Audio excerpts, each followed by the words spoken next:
Hi, in this video, I'm gonna be walking through how to fix WhatsApp chat last seen not showing. As you can see right now, I'm in a WhatsApp chat or conversation, and here we can see this chat last seen or active status is not showing. Now, I will show you how you can fix this problem. To see someone last seen, you have to enable last seen or active status for your WhatsApp account.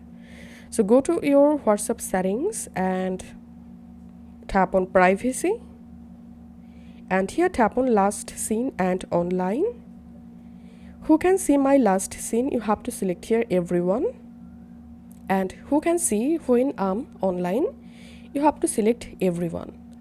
And after that, go back to the chat, and now here you will see the chat last seen or active status. And note one thing, that if the chat or WhatsApp contact is turn off their last seen or active status from their WhatsApp account, then you won't be able to see the chat last seen or active status. If this video helped you out, please leave a like and leave a comment down below. Thank you for watching.